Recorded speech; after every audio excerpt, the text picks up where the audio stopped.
All right, Joshua chapter 9 is where we'll be today. Joshua chapter 9.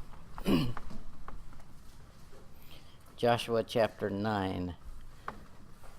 The title of the message is The Deception of Exception. The word exception is deceptive. Everybody loves to have an exception. We like, as Christians, to make exceptions to God's rules ourselves. We want to be the exception. That's where the charismatics come from. The word charismatic means charisma, it means gifted. And we, as humans, think we're special. Guess what? You're not. And you don't get an exception, and you're not specially gifted, and God suddenly grants you an exception nobody else gets. But we think that way, and that's deceptive. In 2 Corinthians 2:11, Paul told them, he said, "Lest Satan should get an advantage of us, for we are not ignorant of his devices." No, we're not ignorant of the devil's devices, but we sure act ignorant of our own devices. We like to deceive ourselves.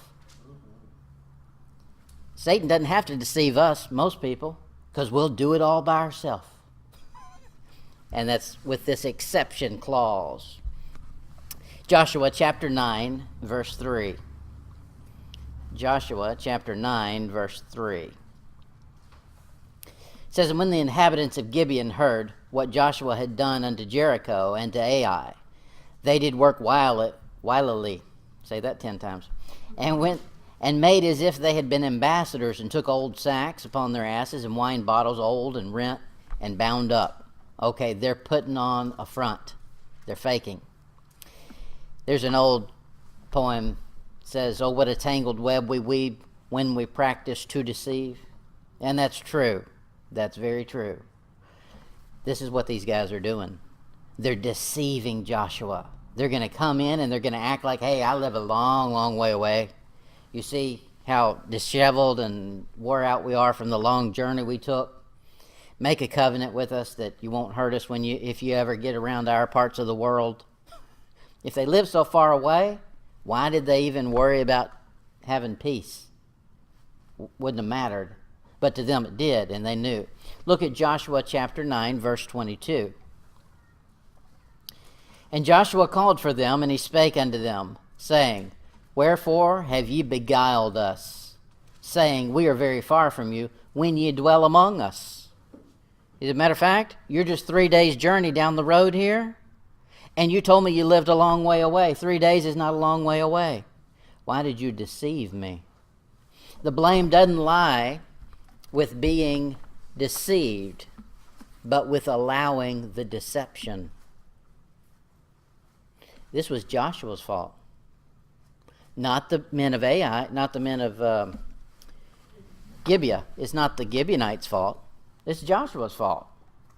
Joshua shouldn't have been deceived. A major means of deception is the excuse of exception. We'll see the exception Joshua claimed for himself that allowed him to be deceived, and make sure we don't take the same one. All right. The deception of exception in victory. Look at verse 3. Joshua 9:3. "And when the inhabitants of Gibeon heard what Joshua," it wasn't Joshua, it was God, "Joshua had done unto Jericho and to Ai." Okay, this is great victory. So in Joshua's mind, hey, we're doing something. We are producing something people can see. We're destroying cities. We're moving through here. And buddy, we are something to be reckoned with. And they were, but it wasn't because of Joshua. So what does he do? Look down at verse 14. Verse 14. And I just lost my slide. Verse 14. He says, "And the men took of their victuals, and asked not counsel at the mouth of God." They didn't ask God. I've become powerful enough. I just knocked out Ai and Jericho. What do I need to get God involved in this little thing for? These are just some men walking in here. They live a long way away. They just want to get a treaty signed so we can be partners. We're never going to see them again. Wait a minute. You better get God involved. Verse 15. "And Joshua made peace with them, and made a league with them, to let them live. And the princes of the congregation swear unto them. So now they've become buddies. They're allied. This is the exception in victory. You got to watch out for victory. When you get a victory in life, it doesn't mean everything's going to go great and grand. It means if you're not careful, you'll suddenly deceive yourself into thinking now you've earned an exception. The next rule you can bypass. You can't. Even a victory doesn't eliminate the need for obedience. Joshua chapter 5. Joshua chapter 5, verse 13. Joshua is a great man in the Bible. This is really his only flaw that we find, was this instant right here where he didn't ask God. Just prior to this thing happening in Joshua 9, we find Joshua chapter 5, 13. And it came to pass when Joshua was by Jericho that he lifted up his eyes and looked. And behold, there stood a man over against him with his sword drawn in his hand. And Joshua went unto him and said, Art thou for us or for our adversaries? Joshua is a tough soldier. Here's a big boy with a sword in his hand, standing outside the camp. And Joshua rushes him. He said, Look, I just destroyed a whole camp. One giant ain't going to stand in my way. Verse 14. And he said, Nay, but as captain of the host of the Lord am I now come. And Joshua fell on his face to the earth and did worship, and said unto him, What saith my Lord unto his servant? He had the right answer there. But when it came to Gibeonites coming into town, he didn't ask counsel of the Lord. Verse 15, the captain of the Lord host said unto Joshua, Loose thy shoes from off thy foot, for the place whereon thou standest is holy ground. And Joshua did so. He was obeying and taking instruction from God the way he should have. But just within a few days, suddenly he's lost the need to call on God to make a decision. After victory, we suddenly, for some reason, think, now I've been given the ability to have the wisdom for all decisions. No, you're not. Didn't make you any smarter. Victory wasn't yours to begin with, it was God's. So, be careful. Don't take the exception after a victory. You don't deserve it. Let's see another one. The deception of exception in prosperity. You know, prosperity is just as bad as victory. Victory means you've fought long and hard and you've achieved something. Prosperity, whether it was dumped out on you, you got a free lottery, or whether you worked hard for it. Prosperity breeds deception because suddenly you think you're worth something because your junk is worth something. No, that just means your junk is worth something. Deuteronomy chapter 4, verse 21. Deuteronomy 4, verse 21.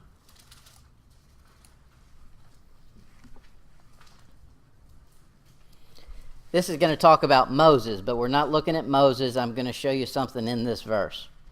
Deuteronomy 4:21. Furthermore, the Lord was angry with me for your sakes and swear that I should not go over Jordan.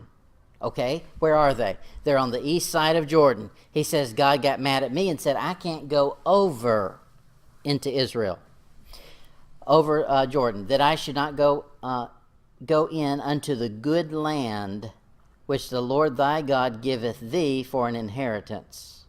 So plainly he said right there, I got it firsthand from God. When he got mad at me, he said, you're not going to cross the river, the good land's over there. You're going to die over here in the bad land, the land that's not as good. However, that just tells you God's opinion of the land. On the west side of Jordan was good land. And he said, I'm going to make that the inheritance for my nation. Not this side over here. So let's see what the children of Israel think. Numbers 32, verse 1. Numbers 32, verse 1.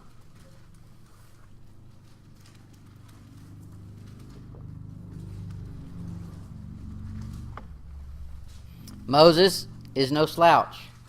They've been fighting their way through, trying to get to Israel, get to that good land. And in the process, they're mowing through kings and taking down armies. Numbers 32, verse 1. Now the children of Reuben and the children of Gad had a very great multitude of cattle. And when they saw the land of Jazer and the land of Gilead, that behold, the place was a place for cattle.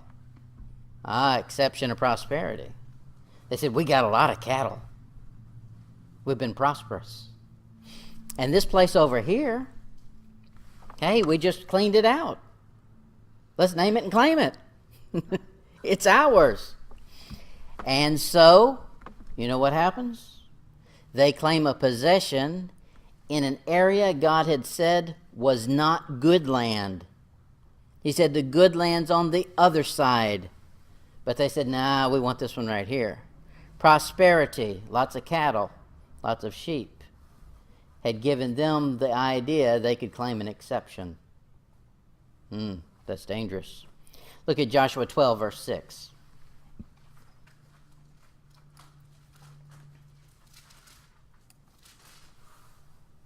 Joshua 12, verse 6. I'm going to cover a lot of Bible today. That's just the way it is. Joshua 12, verse 6.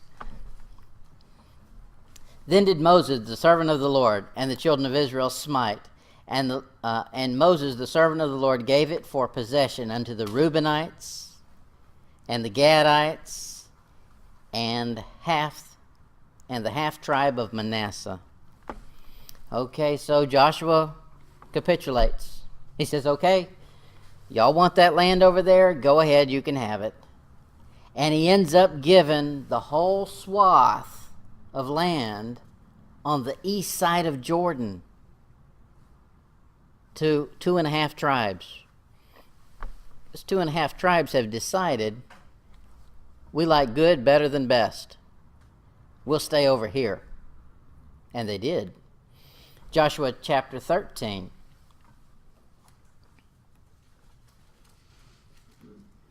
Joshua chapter 13, verse 6.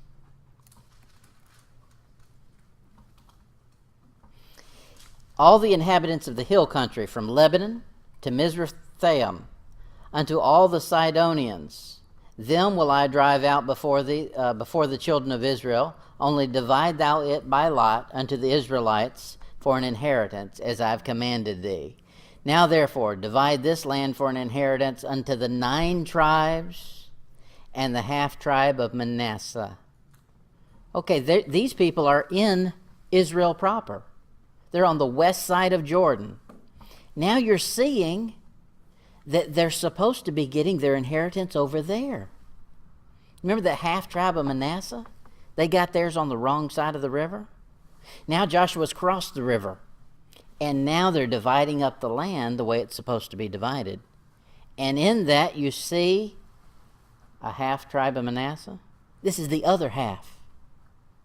So that tells you something. Manasseh didn't rebel collectively. You're getting out of conviction. Half of Manasseh was okay. They weren't satisfied to quit before getting the good land. They said, okay, boys, if y'all going to stay here, we ain't. God said the good land's over there. Don't be satisfied in the wrong spot. He says in 1 Chronicles chapter 5, those idiots who stayed on the wrong side of the river end up with problems that they would not have had they gone over where God intended them to be. 1 Chronicles chapter 5, verse 25. 1 Chronicles 5:25. And they transgressed against the God of their fathers, and went a-whoring after the gods of the people of the land, whom God destroyed before them. Okay, they're stuck out in the middle of nowhere on the wrong side of the river, and now they're doing the wrong things. Verse 26. And the God of Israel stirred up the spirit of Pul, king of Assyria, and the spirit of Tiglath-Pileser, king of Assyria, and he carried them away, even the Reubenites and the Gadites and the half tribe of Manasseh, and brought them into Halath. and Habor, and Hara, and unto the river of Gozan, unto this day. They became easy pickings because they were separated. They were on the wrong side. They didn't go far enough. They deceived themselves. They said, hey, we got lots. God has blessed us. We've got lots of cattle. And that's true, he had. But they turned away from God. And then they said, well, he must mean for us to stay right here. Because look, this is a great place for cattle. And we have cattle. Okay, don't take an exception because it's easy. Go on over the river. Yeah, you've got to drive all those cattle over the river. And it's going to be work. But hey, that's your blessing. And the good land will be good for your cattle. If God gave them to you, he's got a spot in the inheritance he intends that'll be perfect for your cattle. Look at Matthew chapter 19.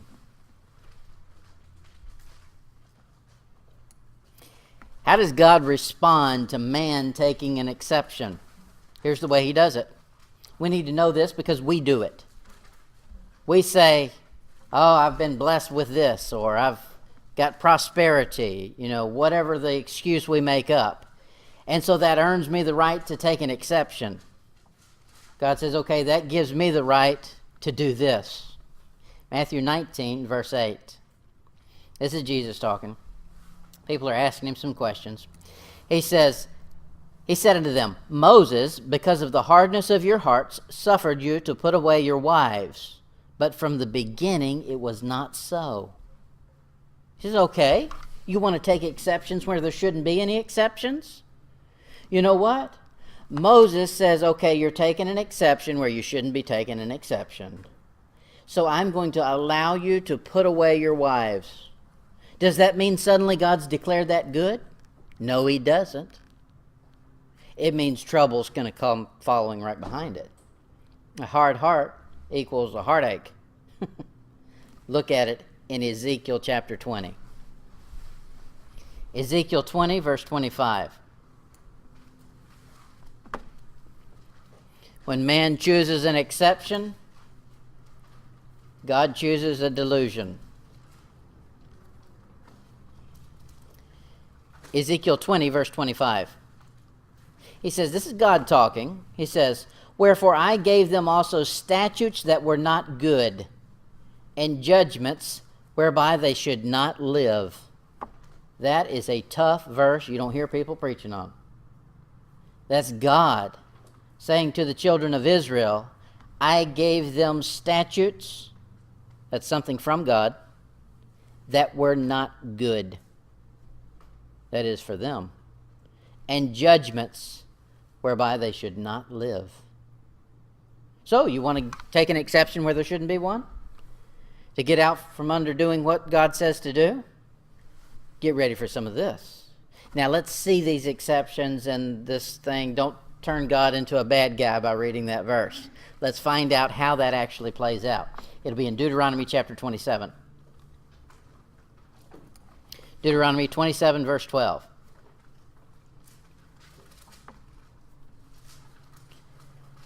Deuteronomy 27, 12. It says, these shall stand upon Mount Gerizim to bless the people where when ye are come over Jordan. Okay, now he's going to list tribes that are supposed to stand, where he says, on Mount Gerizim to bless the people. Here's the tribes.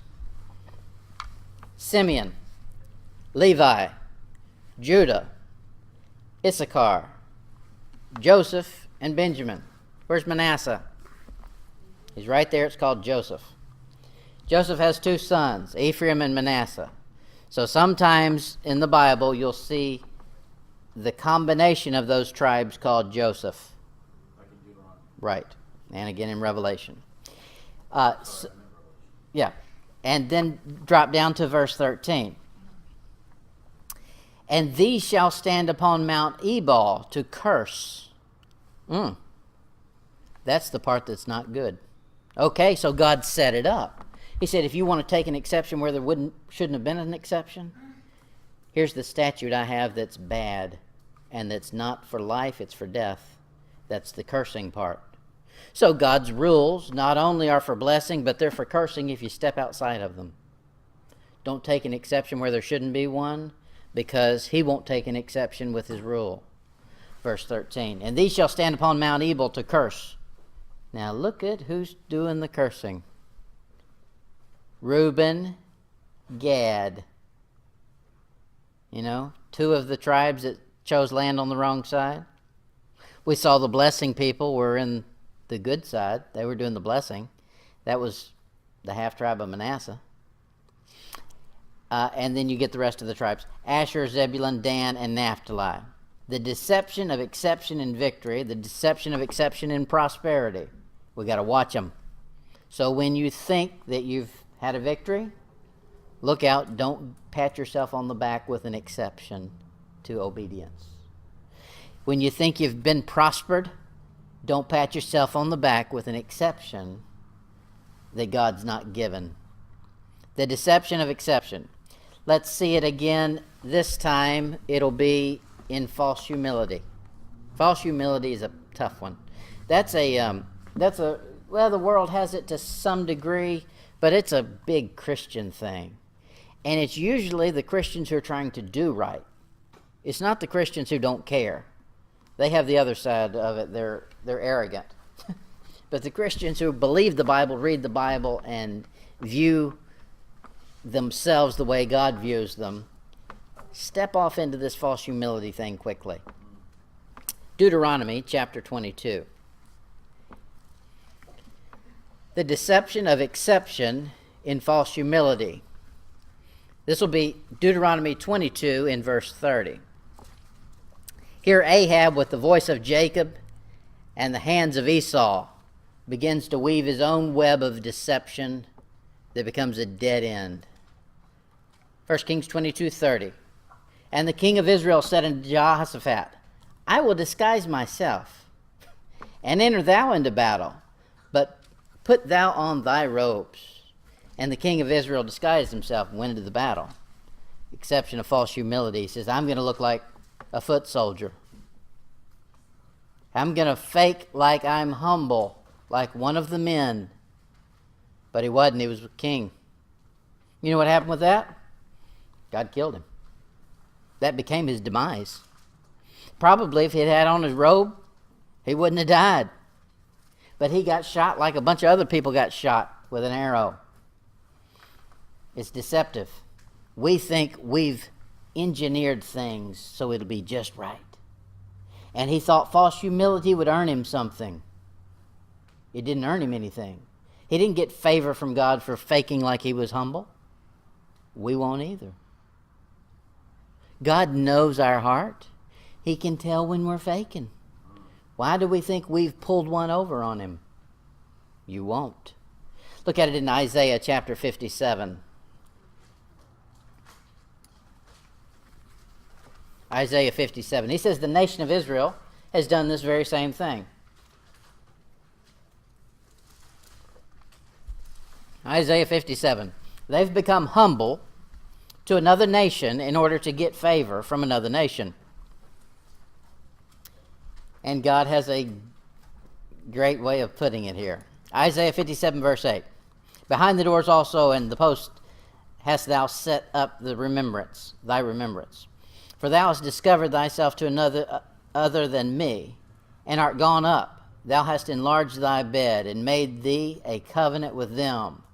Thou lovest their bed wherein thou sawest it, and thou wentest to the king with ointment, and didst increase thy perfumes, and didst send thy messengers far off, and didst debase thyself, false humility, even unto hell. There's a lot of people in hell, according to this, who were humble on earth. But it was fake. It was debased humility. It was fake humility. That's what the Catholics do. What's the thing where they do the pilgrimages and beat themselves and all this penance in order to get God's favor? You don't work up the favor of God. You're either in it or you ain't. Nothing you do is going to achieve it. Christians do the same thing. we fake humility as though that's going to earn me an extra blessing. It doesn't. It doesn't. Look at it in Colossians chapter 2, verse 18. Colossians 2, verse 18. Here's what God sees when he sees fake humility. Colossians 2, verse 18. He says, let no man beguile you. Okay, so they're trying to trick you. It's deceptive. Of reward in voluntary humility. You volunteer to be humble. It doesn't work that way. You're either literally humble or you're not. If you're not, you're faking it. We don't stand up here and say, okay, we need 3 humble people. Who's going to volunteer today? It doesn't work that way. That's what these people are doing. Voluntary humility. And worshiping of angels, intruding in those things which they have not seen. Vainly puffed up by his fleshly mind. You know what voluntary humility is? It's being puffed up in the flesh. It's just the opposite of what you're trying to portray. It's a lie on top of a lie. You'll find God, when you've done wrong, you'll find God exactly where you left him. Go back there. Don't work up some false humility trick as though you're going to make him come to you. It doesn't work that way. Go back. The place you left off, the place you and God had a problem and you took the fork in the road, go back there. That's where he is. Now, when you go back there, that doesn't mean you just join up hand in hand and, hey, good to see you again. Let's go for a ride. No. You need to acknowledge it was your fault in leaving. Once you do that, then real humility comes. You don't have to fake that. But go right back to where you left him and join up, and you'll get real humility when you say, I'm sorry, I went the wrong way. It was my fault. It doesn't mean that he won't take you, because he will. That's why he's still in that same spot waiting on you. But you've got to be humble. I've got a lot of Christians, I see a lot of Christians who've done this. They think, okay, I'll get right with God by just including him. You don't just include God, that's formality, in your life as though now all of a sudden he's going to be good with you. No, the place you left off is the place that needs to go, you need to run right back to. You'll find the people who are living wicked. You know God does wicked people right. He does them good too. That's just what he does. He's a good God. You'll find people who are living wicked. They know it. They know they're doing wrong. God will do them good, and they want to give him thanks and praise. You're not calling him. You go right back to where he was, where you left, and apologize for leaving. Now he'll listen to your thanks. Your sins have separated between you and your God, and he'll not hear you. That's what the Bible says. All right, let's get off that before we start to preaching.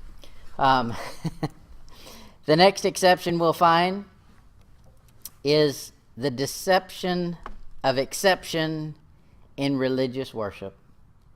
We could spend days on this one. But religion, I mean in a formality, something done for show. Religious worship is all the rage, and it's got its own fads.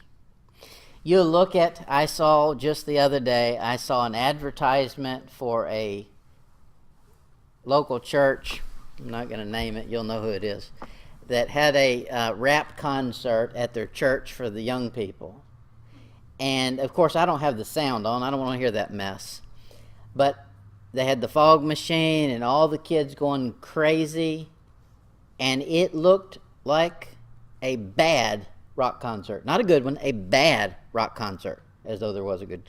But you couldn't tell the difference. And now they're calling that worship. Yeah, worshiping who? There's a problem in Christian worship that's being worked up.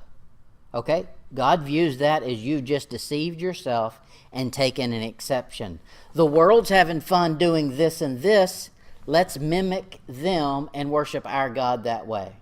He told them all the way through the Old Testament, when you come in and I give you a land, don't you be asking how these other people worship their God as though you're going to worship me that way. I've told you how to worship. So you'll find the religious worship of today is mimicking the world. The very thing God said, I don't want to see my children do. Look at it in 1 Kings. Worldly religious worship is a deception of death to others. It's really wicked because now not only is one person worshiping wrong, but you've advertised it to include everybody you can get. Yeah, iniquity, leading as many people astray as you can. 1 Kings 14, verse 1 and 2. At that time, Abijah, the son of Jeroboam, fell sick. And Jeroboam said unto his wife, Arise, I pray thee, disguise thyself. Okay, there's deception right from the beginning. That thou be not known to be the wife of Jeroboam, and get thee to Shiloh. Behold, there is Ahijah, the prophet, which told me that I should be king over this people. The exception of religious worship. Okay, you're going to go to the prophet now. We've not needed him in months, maybe years. But now you're going to go see him. And now you're going to act humble. And you're going to disguise yourself. And dress up so he doesn't recognize you're the pagan woman that you really are. That's what she does. Verse 6. Verse 6. And it was so when Ahijah heard the sound of her feet, as she came in at the door, that he said, Come in, thou wife of Jeroboam. Why feignest thou thyself to be another? For I am sent to thee with heavy tidings. She said, Wait a minute, you didn't come to me, I came to you. Yeah. All of your fake pretense brought you right to the door. But it was a call of God. It's going to get worse. Verse 12. Arise thou therefore, get thee to thine own house, and when thy feet enter into the city, the child shall die. It's going to affect somebody else. Her child dies. To take the world's view of what worship is for the devil and apply it to God is wickedness that causes death among other Christians. It just kills the spirit. It's wicked. Look at Hebrews chapter 4. Hebrews chapter 4, verse 13.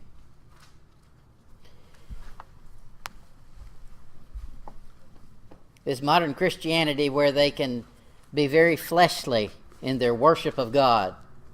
All this dancing and prancing and, it's also physical about you. Now, the most physical you need to get is what they did in the Old Testament, lay prostrate on the ground before God. That's real worship. It's in your mind. It's mental. It's not this physical, look at me, I know the latest dance moves, and I got a good fog machine. That means nothing to God.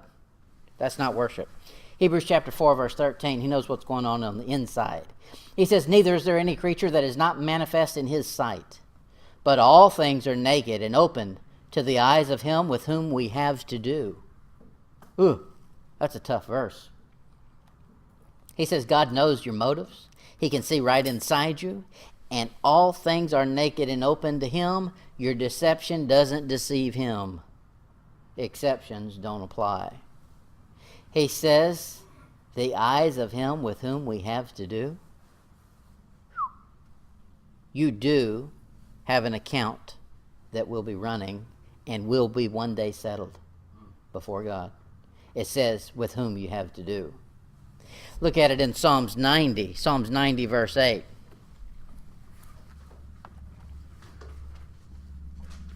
Psalms 90, verse 8. I don't know why we fool ourselves into thinking God's a dummy. People do. I can fool God. I'll do this thing, or I'll make this religious exercise, and, that gives me 3 brownie points. It doesn't work that way. Psalms 90, verse 8. Thou hast set our iniquities before thee, our secret sins in the light of thy countenance. Your secrets may be secret to everybody, including yourself, but not really. But they're sitting right in the light of his countenance. He says, I see it. Nothing's hid. Stay in Psalms. Look at chapter 139. Psalms 139, verse 11.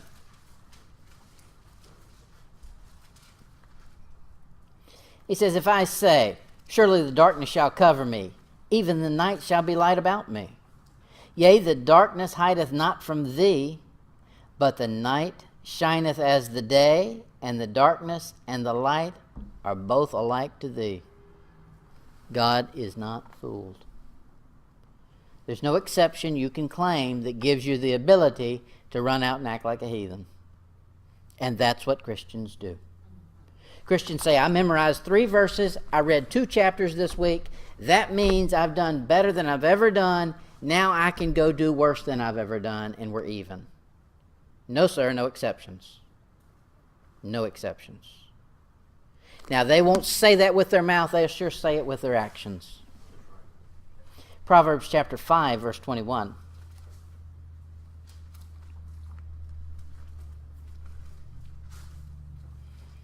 Proverbs 5:21. This is a scary verse if you really read it and think about it.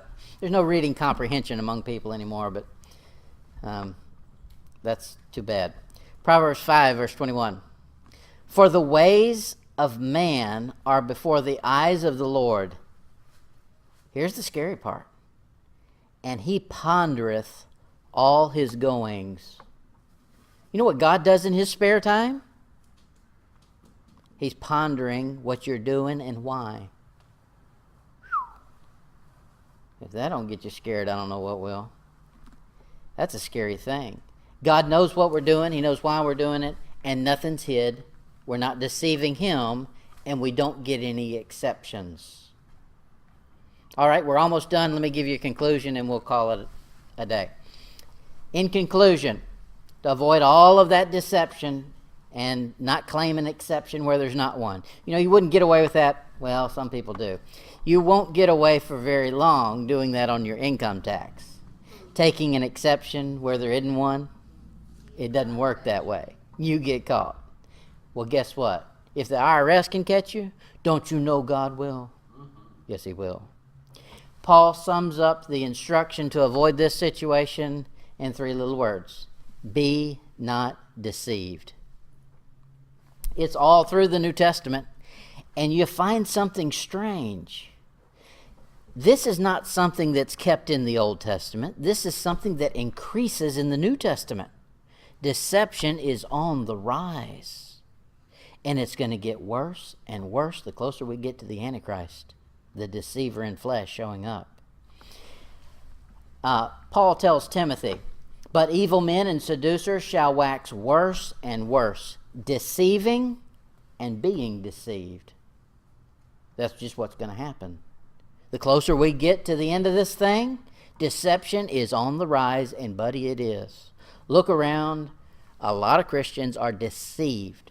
Now, we know the lost world is. I'm talking about Christians. A lot of them are deceived. That was in 2 Timothy 3:13. Jesus himself said in Luke, and he said, take heed that you be not deceived. Okay? Out of his own mouth, don't be deceived. It's something you got to watch out for. You know why? By and large, it's not the devil doing the deceiving. It's us trying to con ourselves into deceiving ourselves. And we know it's wrong.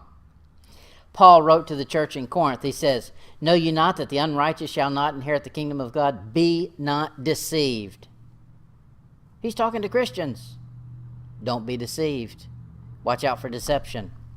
Again in Galatians, he said, be not deceived. God is not mocked. So that tells you something else about deception. If you're deceived, not only are you the one who pays for it, but you're mocking God.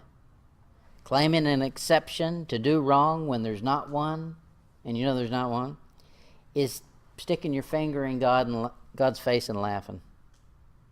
He said, don't be deceived. Final verse, and we'll call it a day. Daniel chapter 5.